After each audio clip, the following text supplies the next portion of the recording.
Marcos capítulo 8, verso 27. Jesus e seus discípulos dirigiram-se para os povoados nas proximidades de Cesareia de Filipe. No caminho, ele lhes perguntou: quem o povo diz que eu sou? Eles responderam: alguns dizem que é João Batista, outros Elias e ainda outros, um dos profetas. E vocês? Perguntou ele. Quem vocês dizem que eu sou? Pedro respondeu: tu és o Cristo. Tu és o Cristo. Jesus os advertiu que não falassem a ninguém a seu respeito. Amém.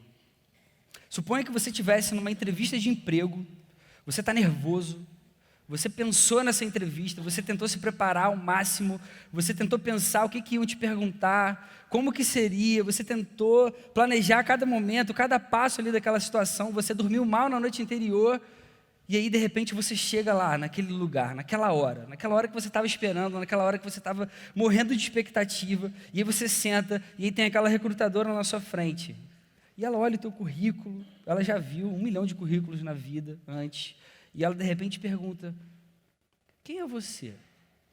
Me fala um pouquinho de você. Teve uma vez que eu sentei na frente de uma recrutadora e falei assim: me diz aí, quem é o Felipe? Eu achei engraçado isso, tipo, falar na terceira pessoa assim, isso é engraçado. Mas ela me perguntou assim, tipo, fala um pouco de você. Se perguntassem para você assim, uma entrevista de emprego, quem é você? O que você falaria? Como é que você começaria a tua história? Você falaria o teu nome? Você começaria falando quais são as suas habilidades principais? Você contaria um pouco da tua história? Você falaria um pouco, de repente, da tua personalidade? O que você faria nesse momento? Eu acho que essa pergunta, quem é você, ela acaba sendo um pouco ampla mesmo, é difícil da gente pensar. Obviamente a gente vai perguntar, cara, mas o que você quer que eu fale de mim? Né? Para a gente tentar entender. Enfim, falar da gente já é complicado. A gente pode falar coisas simples ou até coisas mais complexas da nossa própria vida. Agora imagina uma outra situação. Imagina que eu peça para uma outra pessoa falar de mim, em vez de mim mesmo. Pedrinho, fala um pouco do Felipe. Fala aí, cara. Quem é o Felipe para você? Eu te amo, tá, cara? Foi só um exemplo, só uma ilustração. Ninguém nem te ouviu, graças a Deus. Mas, cara, imagina, o Pedrinho ia tentar falar algumas coisas que ele vê em mim, de repente, algumas características, algumas coisas que, de repente, ele percebe na minha vida, e etc. Mas se eu perguntasse para a Letícia, quem sou eu, é muito provável que ela desse mais detalhes da minha vida do que o Pedrinho, pô. Porque é minha esposa, está do meu lado todo dia. É muito provável que ela falasse muito melhor dos meus gostos, dos meus desejos, das minhas preocupações. Inclusive, ela ainda ia fazer algumas críticas de mim. Ela ia colocar aquela coisinha, sabe? Aqueles defeitozinhos que só a esposa sabe. Enfim, ela saberia muito mais, porque ela está do meu lado, ela caminha comigo, ela está do meu lado todos os dias.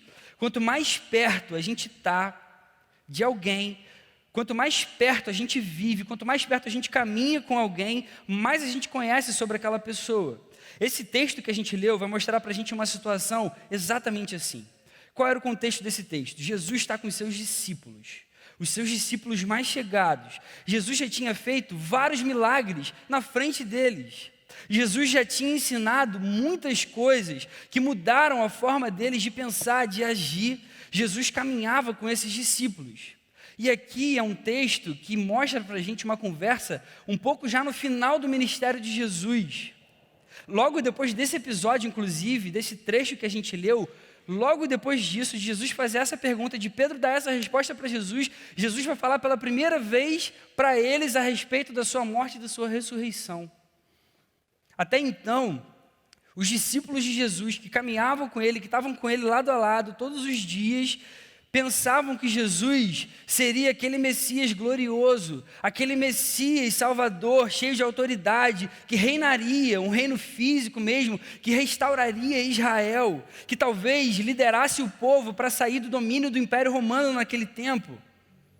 Mas Jesus estava querendo ajustar o pensamento dos seus discípulos aqui, nesse trecho que a gente leu. Então ele começa e ele pergunta assim, olha só, quem que o povo diz que eu sou? Quem que essas pessoas aí à volta, que têm ouvido falar a meu respeito, dizem que eu sou? E a gente vê no texto que várias pessoas falavam, de repente ele é Elias, de repente ele é João Batista ou algum dos profetas. Jesus, beleza, mas e vocês? E vocês que têm caminhado comigo, que têm estado do meu lado todo dia, que têm visto mesmo as coisas que eu tenho falado, que eu tenho feito? Quem vocês que têm caminhado comigo dizem que eu sou? Isso é tão significativo para a gente. Com certeza, aqueles discípulos de Jesus sabiam muito mais sobre Jesus do que aquelas pessoas que acompanhavam só a multidão atrás de Jesus. E mesmo esses mais próximos do Mestre, por mais que eles tivessem entendido aqui e falado que Jesus era de fato o Cristo, o Messias que havia de vir, ainda assim eles tinham um pensamento equivocado sobre a missão de Jesus.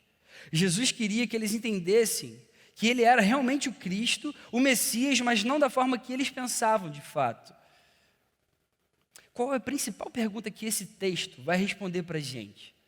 Esse trecho que a gente leu essa noite responde a uma das perguntas mais importantes do Evangelho, que é a pergunta: quem é Jesus? Quem é Jesus? Jesus é o Cristo, Jesus é o Messias esperado, mas é o Messias que precisava ser morto, crucificado, mas que ia ressuscitar, que ia reviver e ia pagar o preço de todos os nossos pecados. O que esse texto vai ensinar para a nossa vida aqui essa noite? E são as considerações que eu queria fazer com vocês. Em primeiro lugar, a diferença entre o que as pessoas dizem sobre Jesus e o que os discípulos dizem sobre Jesus é imensa. É uma diferença gigantesca. O que as pessoas aí de fora dizem sobre Jesus e os discípulos que andam junto de Jesus dizem sobre Jesus é imensa, é imensa. É interessante a gente ver, observar nesse trecho o desejo que Jesus tem de, nesse momento da caminhada com os discípulos, esclarecer de verdade ali quem ele era de fato. Já estava na hora dos discípulos entenderem um pouco mais profundamente, terem a certeza sobre Jesus. Tanto que, como eu falei, logo depois desse episódio, Jesus vai falar pela primeira vez sobre a sua morte e ressurreição. E se você ler o Evangelho de Marcos, Jesus vai falar sobre morte e ressurreição dele 3 vezes com seus discípulos. Jesus queria que eles entendessem que ele tinha que morrer e ressuscitar. E essa é justamente uma conversa antes da primeira vez que Jesus vai falar sobre a sua morte e sua ressurreição. E Pedro reconhece que Jesus era o Messias esperado, mas ainda não entendia qual era a real missão desse Messias. Os judeus esperavam um grande rei que restauraria o reino de Israel, um reino terreno. Eles não entendiam que o reino de Jesus seria instaurado mediante a sua morte e ressurreição. Um Messias que tinha que passar por dor, por sofrimento, por abandono. Ainda assim, Jesus era visto de uma forma pelo povo, mas de uma forma completamente diferente pelos discípulos, que viviam mais perto, que caminhavam com ele. O povo olhava para Jesus, via as coisas que Jesus fazia, ouvia as coisas que Jesus ensinava, mas achava que Jesus era só uma pessoa mais importante. Era só uma pessoa, de repente, muito inteligente. Era um grande mestre. Era um grande sábio. Talvez um profeta. Alguém que ajudava as pessoas que encontravam ele no meio do caminho. O povo não via em Jesus ainda o Messias prometido. Eles achavam que de repente era João Batista, ou de repente é Elias, ou um dos profetas. Os discípulos que andavam com Jesus começaram a perceber que Jesus não era só isso. Jesus ia além. Eu lembro quando eu era mais moleque, assim, mais novo, e eu tinha um amigo que ele falou uma parada para mim, assim, enfim, muito doida, falando a respeito de Jesus, e a gente conversando sobre algumas coisas de Jesus, e ele, enfim, era crente, ele já ia numa outra igreja, e ele falou assim, cara, para mim, eu acho que Jesus foi um grande homem, e foi um homem que soube usar 100% da capacidade do seu cérebro. Ele falou isso sério para mim. E tem gente que acredita nisso de fato. E eu tentei conversar com ele falando, cara, está equivocado esse pensamento. Jesus é Deus. Jesus não era um homem que usou 100% do cérebro, não. Jesus era um homem, mas era Deus, 100%. Hoje, no nosso tempo, hoje, as pessoas que não conhecem Jesus de perto pensam dessa forma. Acham que Jesus foi alguém de destaque na história humana. A gente vê por aí livros com o título Jesus, o maior líder que já existiu. Os segredos da liderança de Jesus, o estilo de liderança de Jesus. E eu quero abrir um parênteses, tá? Eu não quero dizer aqui que esses livros, de repente, não digam verdades que a gente pode encontrar na Bíblia. Não quero dizer que esses livros são ruins ou não. Eu nem li esses livros, eu nem posso falar desses livros aqui. O meu ponto é, será que as pessoas que já ouviram falar de Jesus alguma vez na vida, pensam nele apenas como um líder? Será que é esse o conceito que as pessoas têm de Jesus? É isso que elas veem como a maior característica de Jesus? No imaginário popular, Jesus é só uma figura importante. Foi um grande homem, foi um grande líder, foi um grande sábio. Mas para nós que conhecemos Jesus, que andamos com Jesus, nós temos nele a razão da nossa vida. A gente encontrou em Jesus o perdão dos nossos pecados, a salvação, o significado para a nossa vida. Ele é o Cristo, ele é o Messias esperado. Ele é muito mais do que as pessoas por aí podem falar. Jesus é muito mais do que os outros dizem que ele é. Jesus é Deus. Jesus é Deus. A segunda lição que a gente aprende com esse trecho é que em algum momento Jesus quer saber de nós o que nós dizemos sobre ele. Em algum momento Jesus vai querer saber de você o que você pensa sobre ele, o que você diz sobre ele. Eu e você, nós diríamos que ele é o Cristo, assim como Pedro falou, de primeira. Será que nós diríamos que ele é o Messias de verdade? Em algum momento Jesus pergunta para a gente quem ele é. Quem é Jesus para você? Quem é Jesus para você? O que é Jesus na sua vida? Esquece agora um pouco o que os outros já disseram para você alguma vez na sua vida. Tenta esquecer tudo que você já ouviu de outras pessoas, ou aquilo que você inventa sobre Jesus, ou aquilo que você acha que ele é. Quem ele realmente é para você. O que ele significa na sua vida? Que lugar ele ocupa no seu coração hoje? Em quais sonhos da sua vida Jesus tem estado? Em quais projetos da sua vida Jesus tem participado? Em quais alegrias ou desejos, ou de repente em quais preocupações ou dificuldades ele tem estado? Cara, essa semana eu vi uma notícia de um cara que eu considerava uma referência, assim, no meio do louvor cristão. Um cara chamado Marty Sampson, foi um dos líderes de louvor do Hillsong, que é aquela igreja que a gente canta várias músicas deles. É um cara que foi um dos primeiros líderes de louvor deles. Cara, eu cresci, eu passei a minha adolescência e juventude ouvindo esse cara cantando, ouvindo as músicas que ele tinha composto. Cara, e de repente, essa semana ele escreveu numa rede social que ele tinha abandonado a fé, que ele não acreditava mais em tudo isso, que essas coisas todas eram muito difíceis dele entender. Simplesmente abandonou a fé. Cara, quando vejo uma notícia dessas, vocês não fazem ideia da tristeza, sabe? Da angústia, eu fico mesmo angustiado. Parece que alguém da minha família morreu.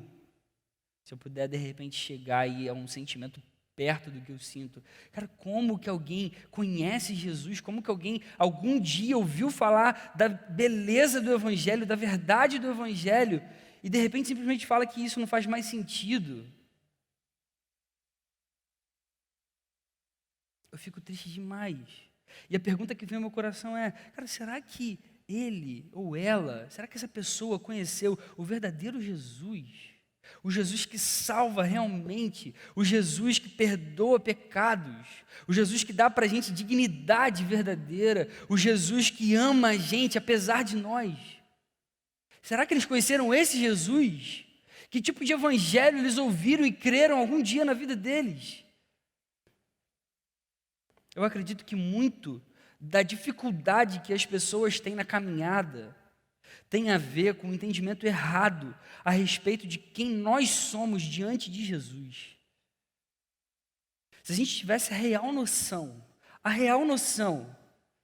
do tamanho dos nossos pecados, o quão culpados diante de Deus cada um de nós é, diante de um Deus que é tão santo, que é tão puro, o quão desesperadamente corruptos nós somos por natureza, o quão egoístas nós somos, o quão egocêntrico nós somos, o quão mau nós somos, o quão avarentos nós somos, o quão impuro nós somos, o quão sujo nós somos, diante desse Deus que é tão santo, que é tão perfeito.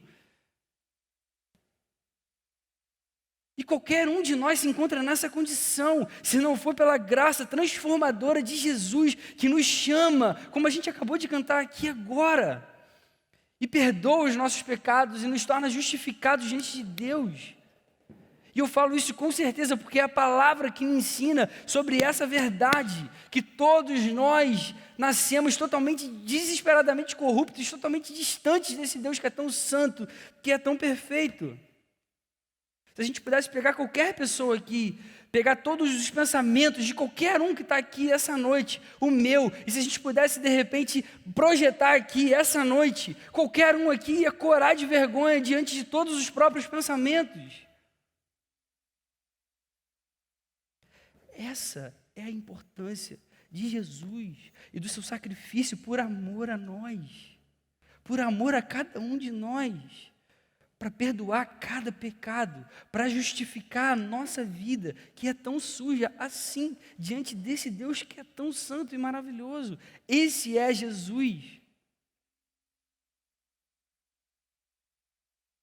Se alguém tiver essa real noção, quando alguém realmente percebe a intensidade disso, eu acho muito difícil que abandone a fé. Esse é Jesus. Quem você diz que Ele é? Quem você diz que Ele é? A resposta a essa pergunta pode fazer toda a diferença na sua vida.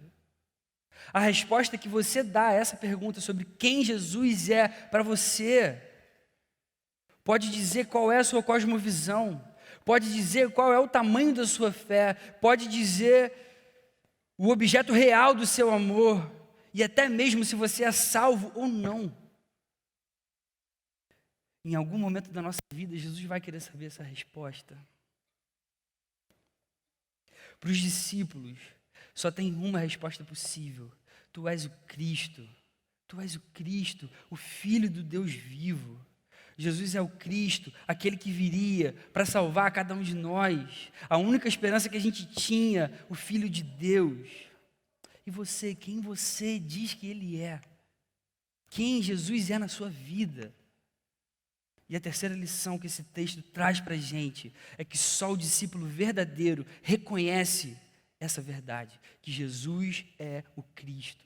Só o discípulo verdadeiro reconhece que Jesus é o Cristo. É interessante a gente olhar para os evangelhos e a gente reparar que sempre tinha uma multidão que acompanhava Jesus. Sempre tinha uma multidão que estava indo atrás dos seus milagres, que estava querendo ouvir aqueles ensinamentos tão bonitos naquele momento ali, de repente alguma coisa nova que eles ainda não tinham ouvido antes.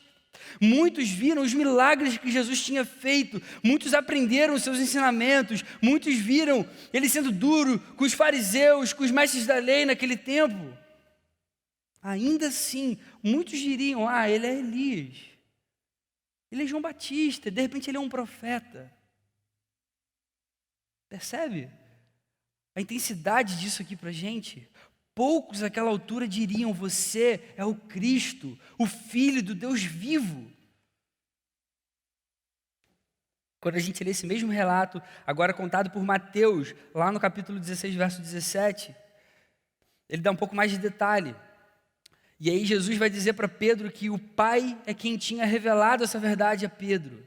Pedro só tinha falado que Jesus era o Cristo porque o Pai tinha revelado isso para Pedro. Jesus era o Cristo. Quer os discípulos reconhecessem isso ou não. Pedro reconheceu porque o Pai quis revelar isso a ele. Jesus era o Cristo, independente do que qualquer um ali pensasse ou falasse a respeito dele. Mas essa verdade tão maravilhosa e tão transformadora só é revelada àqueles a quem o Pai quiser. Jesus é o Filho de Deus, independente de quem acredita ou não, mas reconhecer essa verdade, amar essa verdade, se alegrar com essa verdade, só os filhos de Deus podem fazer. Só eu e você podemos fazer.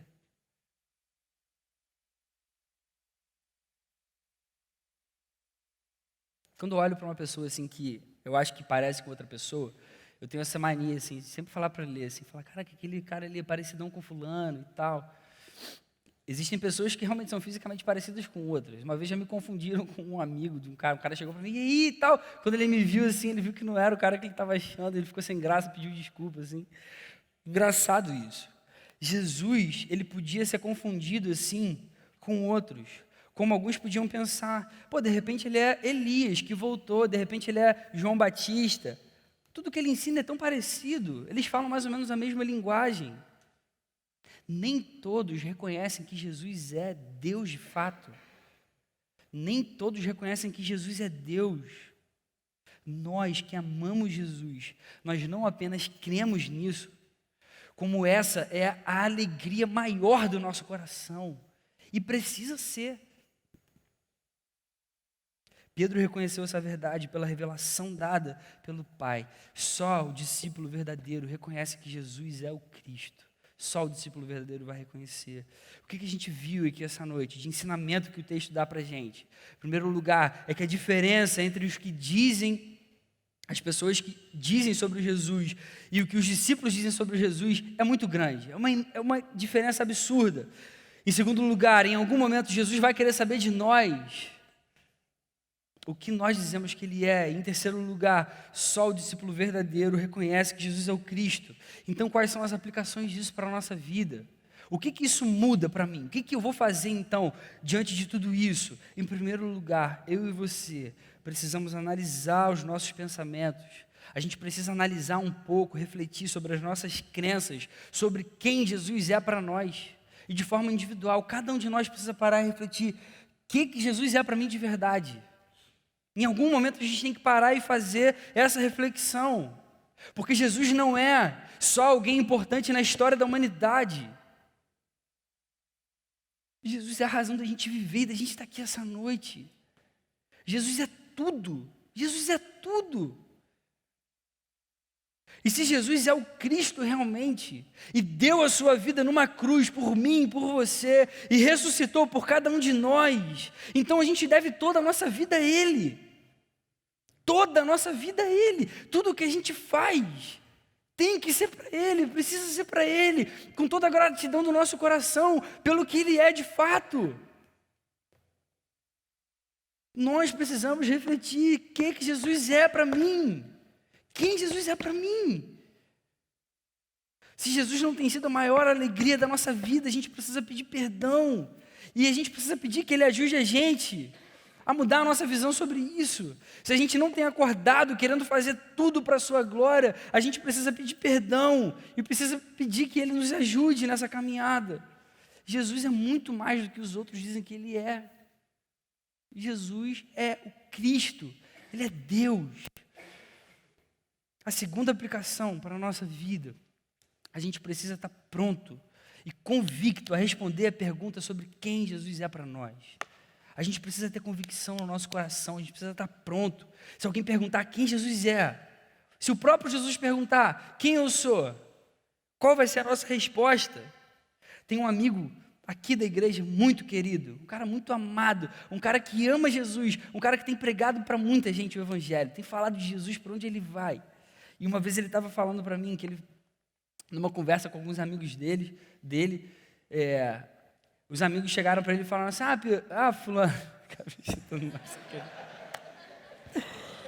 fulano, mas o que você acha de não sei o quê? Ele chegou para os caras e falou assim, meu amigo, olha só, não tem mais essa de eu acho não, eu já passei dessa fase há muito tempo, eu tenho certeza das coisas que eu falo para vocês, eu tenho certeza a respeito de Deus, eu tenho certeza a respeito do que Jesus fez por mim, não é mais eu acho isso ou aquilo não, eu tenho certeza, é isso e acabou. Cara, passou da fase de, eu acho isso, eu acho aquilo. Para gente que ama Jesus, que foi completamente transformado por esse Salvador, não tem mais espaço para dúvida, não tem mais essa de, eu acho que é isso, eu acho que é aquilo. Cara, a gente tem certeza. E se a gente algum dia tiver, de repente, alguma dúvida e tal, cara, muitas coisas na própria palavra realmente são para ser requeridas pela fé. Nem tudo a gente vai ter resposta na nossa vida, não, e graças a Deus por isso.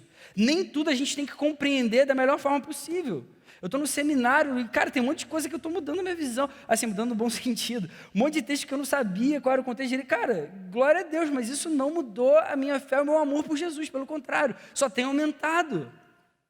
Eu tenho que crer pela fé. Jesus ensinou a gente sobre isso. Se você ler João, capítulo 20, verso 29. Então Jesus lhe disse a Tomé ali no momento em que Tomé precisava ver as marcas de Jesus para crer que ele tinha ressuscitado. Jesus fala, porque você me viu, você creu.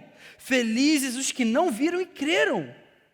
Cara, muito mais feliz é aquele que nem vê e crê, simplesmente crê. Acredita na palavra mesmo, de verdade, que transforma a vida, transforma o coração. Convicção. E se Jesus é tudo isso que Ele é de fato para a nossa vida, cara, a gente tem que evangelizar, a gente tem que falar desse Jesus para todo mundo, porque Ele mudou completamente a nossa história. Só que a gente esquece quem a gente era sem esse Jesus. A terceira aplicação para a nossa vida, a gente deve se aproximar cada vez mais de Jesus, se Ele de fato é o nosso Senhor.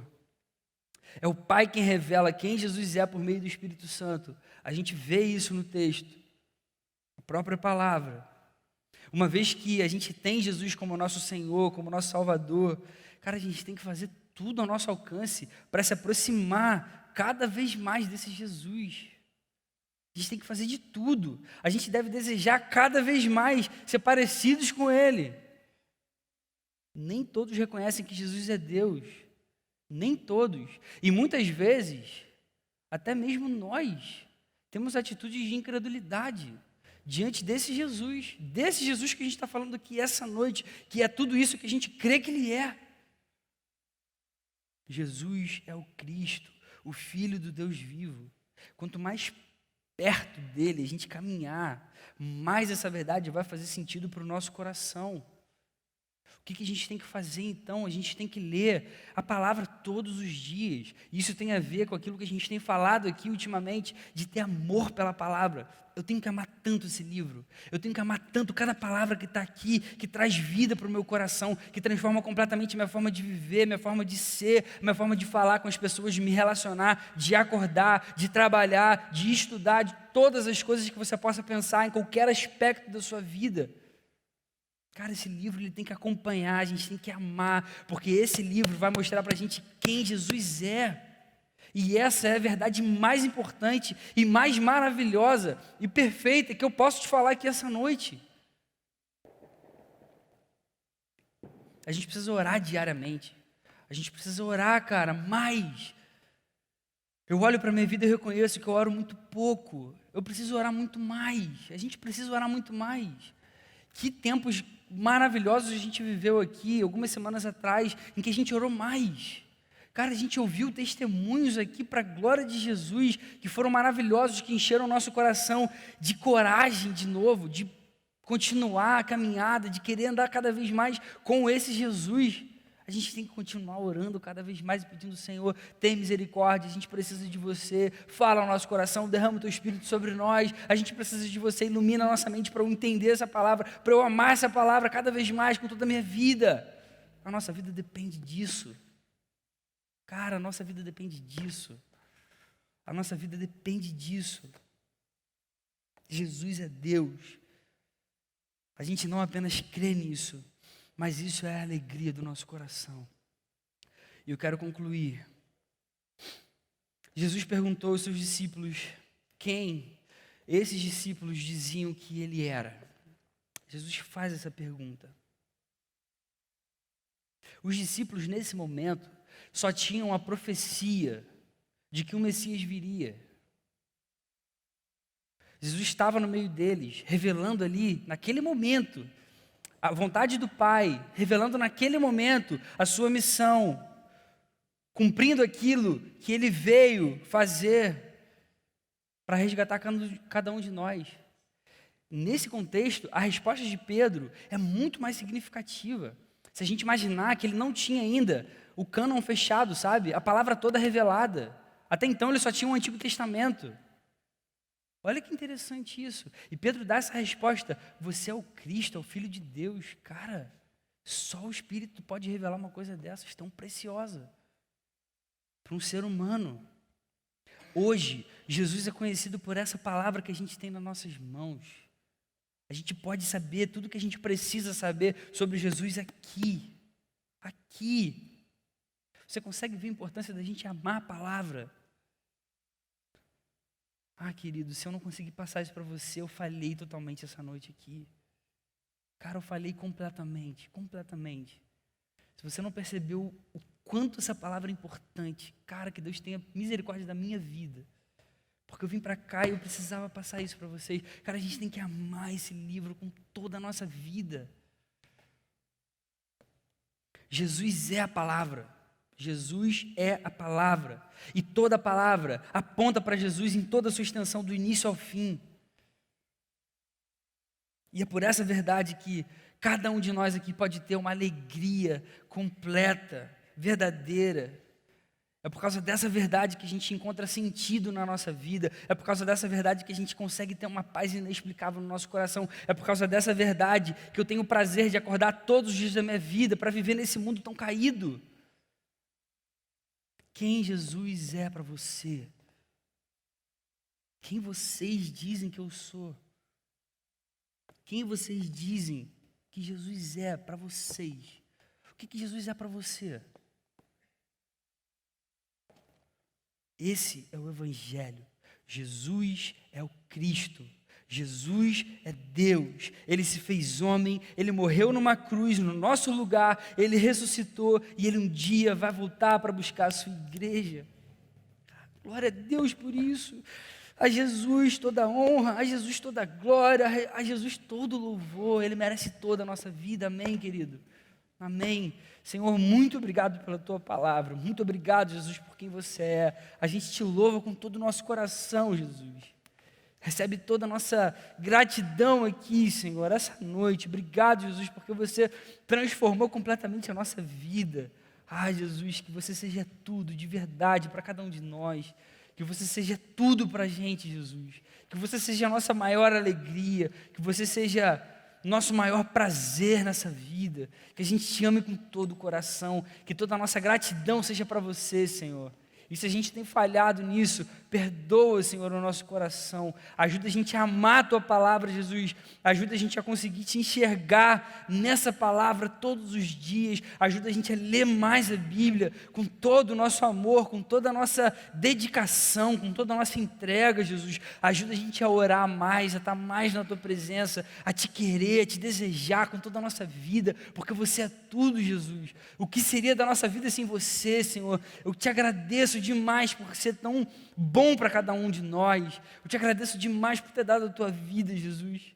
Muito obrigado por quem você é, Jesus. Eu te louvo com todo o meu coração. Eu te agradeço demais, Jesus, porque você é a alegria da minha vida, Senhor. Que seja assim na vida de cada um dos meus irmãos aqui, nesse lugar, Senhor. Enche o nosso coração de fervor, Senhor, de vontade de te buscar com toda a nossa vida, com todo o nosso coração, com toda a nossa entrega, Senhor. O que vai ser da nossa vida sem isso, Senhor? A nossa vida perde completamente o sentido, a razão. Sem você a gente não é nada, Jesus. A gente não é nada.